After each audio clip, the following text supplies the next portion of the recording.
Hello అండి, నమస్తే. Welcome back to ప్రేమతో అమ్మ రెసిపీస్. ఈరోజు వీడియోలో చాలా ఈజీగా రెడీ అయిపోయే ఎగ్ కొట్టి పోసే కర్రీ చూపించబోతున్నాను. ఎవరైనా ఇంటికి వస్తున్నారు, అర్జెంటుగా వంట చేసేయాలనుకుంటే ఇలాంటి కర్రీ చేసుకుంటే చాలా ఈజీగా రెడీ అయిపోతుంది. చాలా త్వరగా కూడా అయిపోతుంది, టేస్టీగా కూడా ఉంటుంది.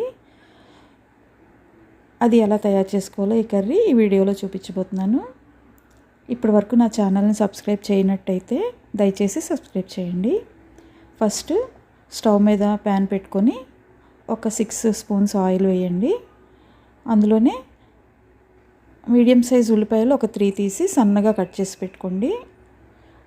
ఆనియన్స్ వేసేసి ఒక 4 పచ్చిమిర్చి వేయండి. తర్వాత 1/2 స్పూన్ పసుపు, 1/2 స్పూను సాల్ట్ వేయండి. ఆ క్లిప్పింగ్ మిస్ అయిందండి, సారీ.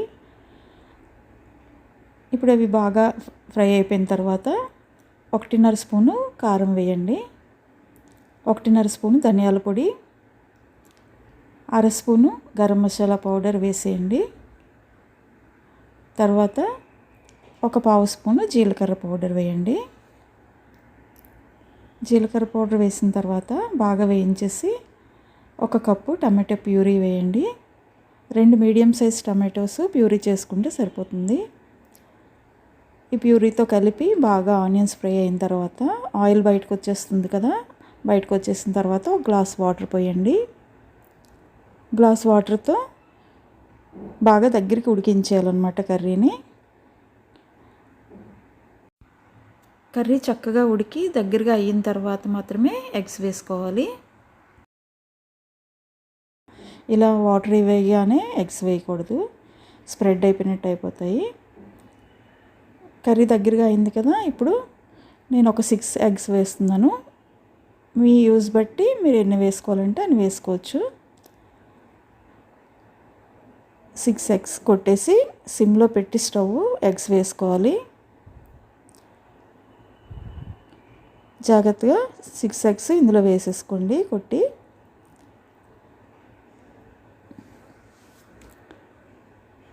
ఎగ్స్ అన్నీ వేసిన తర్వాత ప్యాన్ మీద లిడ్ పెట్టి ఒక 10 మినిట్స్ సిమ్లో ఉడికించుకోండి. 10 మినిట్స్ అయిపోయిన తర్వాత మెల్లగా ఎగ్స్ చిదిగిపోకుండా తిరిగేసేయండి ఒక్కొక్కటిని జాగ్రత్తగా. తిరిగేసిన తర్వాత ఇంకో 5 మినిట్స్ ఉడికించుకోవాలన్నమాట.